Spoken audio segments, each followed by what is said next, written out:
সেদিন আমি মাশরুম দিয়ে ক্রিমি গার্লিক মাশরুম বানিয়েছিলাম। তো আজকে ভাবলাম তোমাদের সাথে রেসিপিটা শেয়ার করে দিই। তোমরা অনেকেই আমার মতো রয়েছো যারা নতুন নতুন রান্না শিখছো। আসলে জানো তো, যখন আমি প্রথম বিয়ের পরে এখানে আসি একেবারেই কোনো রান্নাই জানতাম না। এটা বললে বিশ্বাস করবে কিনা জানি না, এই ৯-১০ মাসে আমি রান্না শিখেছি। একেবারে না মানে নাই, কোনো রান্নাই কিন্তু আমি পারতাম না, সাথে আবার ভাতও করতে পারতাম না। তো যাই হোক, এখন ধীরে ধীরে রান্নাগুলো শিখি। তাই আমার মতো যারা আছো, যা আমার মতো স্ট্রাগল করছো রান্না নিয়ে, তাই মাঝে মাঝে রেসিপিগুলো শেয়ার করি।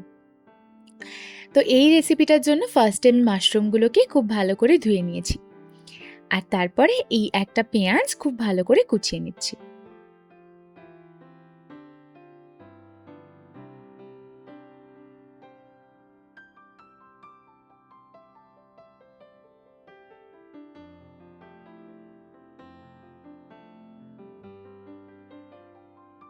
পেঁয়াজগুলো কোচানো হয়ে গেলে একটা বাটিতে ওটা তুলে নিচ্ছি। তারপর আর কি মাশরুমগুলোকেও আবার একটু মাঝখান থেকে কেটে নিচ্ছি। মাশরুমগুলো আগে আমি মাশরুম খেতে খুব একটা ভালোবাসতাম না, তবে এই রেসিপিগুলো ট্রাই করার পর থেকে আমি কিন্তু মাশরুমের প্রেমে পড়ে গেছি। অনেক সময় অনেকে জলে ভিজিয়ে রেখে এই খোসাগুলো ছাড়িয়ে নেয়, তবে আমি যেগুলো খুব বেশি নোংরা সেগুলো দেখেই খোসা ছাড়াচ্ছিলাম, সব কটার কিন্তু ছাড়াইনি।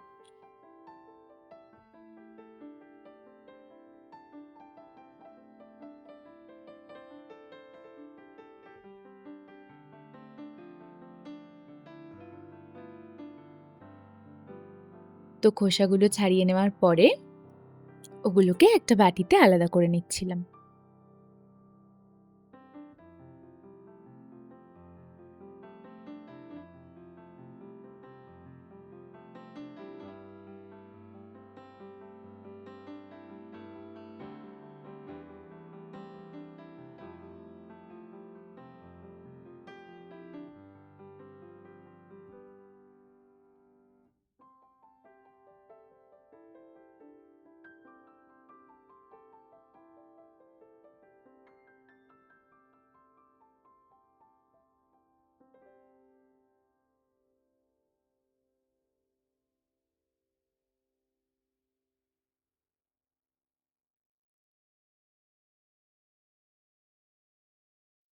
তারপরে আজকে আমার রেসিপির মধ্যে একটু পার্সলে পাতা লাগতো, তো তাই জন্য ওটা ব্লিঙ্কিট থেকে আনিয়েছিলাম ঠিকই, তবে আমার পাতাটার না তো গন্ধ ভালো লেগেছে আর নাই তো স্বাদ ভালো লেগেছে। তোমরা কারা কারা এই পার্সলে পাতা ট্রাই করেছো আমাকে জানিও তো। তো সেই পাতাগুলোকেও খুব ভালো করে কুচিয়ে নিচ্ছিলাম। আমার দিদি রান্না করতে ভীষণ রকমের ভালোবাসে, বাট আমি একেবারেই রান্না করতে ভালোবাসতাম না। তবে এখানে রোহান তো সবসময় রান্না করে দিতে পারে না, আমাকেও মাঝের মধ্যে রান্না করতে হয়। আর এটা যেহেতু ক্রিমি গার্লিক মাশরুম বললাম, তো গার্লিক তো লাগবেই, কিন্তু সেটা থেতো করে দিতে হবে না, একদম কুচিয়ে দিতে হবে। খুব ভালো করে গার্লিকটাকেও কুচিয়ে নিচ্ছিলাম,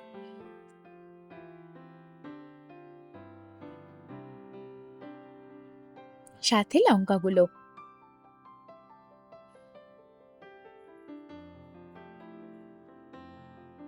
কিন্তু এই রান্নাটা করতে গিয়েও আমি একটা কাণ্ড করে ফেলেছিলাম, সেটা তোমাদের বলছি, দাঁড়াও।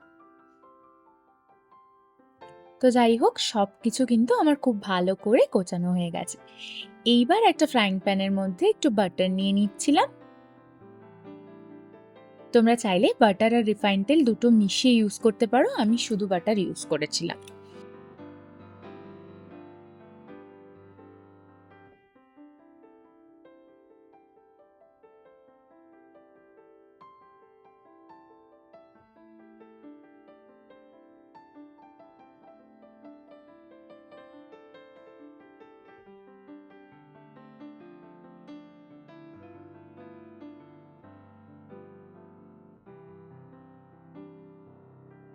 বাটারটা একটু গরম হয়ে যাওয়ার পরে দিয়ে দিয়েছিলাম পেঁয়াজ কুচি। পেঁয়াজ কুচিটাকে খুব ভালো করে নেড়ে নেওয়ার পরে খুব ভালো করে নাড়তে হবে যতক্ষণ না ওটা নরম হয়ে আসছে।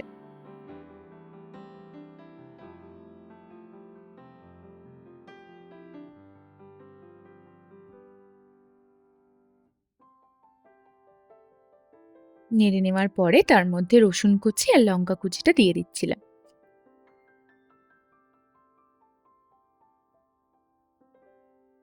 তারপর সেটাও খুব ভালোভাবে মিশিয়ে নিচ্ছিলাম।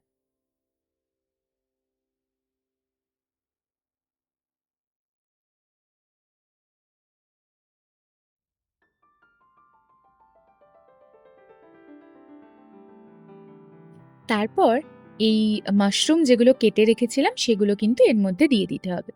মাশরুমটা এটার সাথে অনেকক্ষণ নাড়তে হবে, কারণ মাশরুম থেকে বেশ খানিকটা জল ছাড়ে।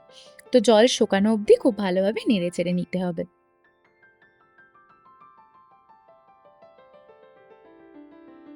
এখানে আমি একটু নুন অ্যাড করছিলাম। তবে তোমাদের আমি একটা টিপস দিতে চাইবো বা বলতে চাইবো, যারা আমার মতো আছো নতুন, নতুন রান্না শিখছো, তারা চেষ্টা করবে যে সল্টেড বাটার ইউজ না করার। কারণ কি, আমি এই ভুলটা করে ফেলেছিলাম। যেহেতু আমি সল্টেড বাটার ইউজ করেছি, বেশ পরিমাণে ইউজ করেছি, তাই নুনের পরিমাণটা কিন্তু বেশি হয়ে গেছিল। কারণ আমি তো বুঝতে পারিনি যে সল্টেড বাটারের নুন প্লাস এই নুনটা মিলিয়ে বেশ খানিকটা নুন হয়ে যাবে।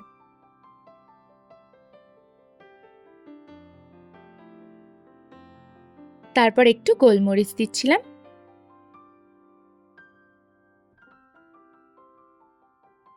তারপর ওই যে কুচিয়ে রাখা পার্সলে পাতাগুলো সেগুলো অ্যাড করে দিলাম।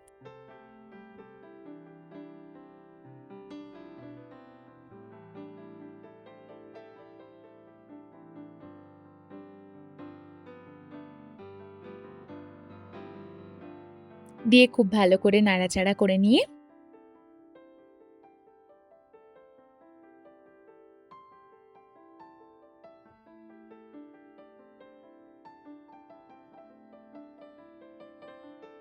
এর মধ্যে অ্যাড করে দিলাম ভালো করে ফেটিয়ে রাখা ক্রিম, ফ্রেশ ক্রিম।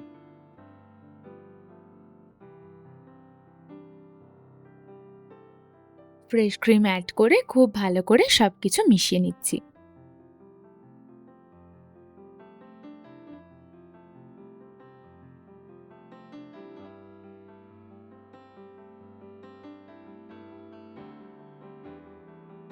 তো আমি যেটা করেছিলাম, আমি নামানোর আগে একবার টেস্ট করে দেখিয়েছিলাম। কিন্তু যখন টেস্ট করে রোহন বলল যে বেশ খানিকটা নুন হয়ে গেছে, তো তখন আমি যেটা করেছিলাম ১ কাপ দুধ অ্যাড করেছিলাম। তো এটা তোমরা নাও করতে পারো, কারণ আমি যেহেতু না ভালোভাবে রান্না করতে পারি না, তাই আমাকে তো ম্যানেজ করতে হয়। তোমরা যারা এক্সপেরিয়েন্সড, আশা করি তাদের এই ধরনের ভুল হবে না। তো যাই হোক, খুব কম উপকরণ দিয়ে এই রেসিপিটা কিন্তু তোমরা ট্রাই করে আমায় জানিও যে তোমাদের কেমন লাগলো। আমার কিন্তু বেশ ভালো লেগেছে। তার সাথে আমি একটুখানি পরোটা ভেজেছিলাম। পরোটা খুব ভালো বেলতে পারি না, তো তাই জন্যে রোহান আমায় বেলে দিয়েছিল আর আমি ভেজে নিয়েছিলাম।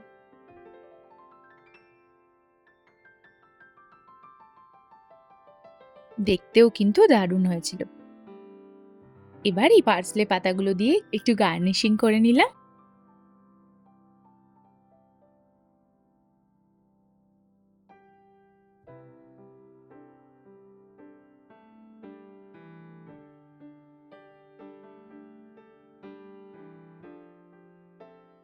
তো যাই হোক, আজকের ব্লগটা এতটাই। দেখা হচ্ছে নেক্সট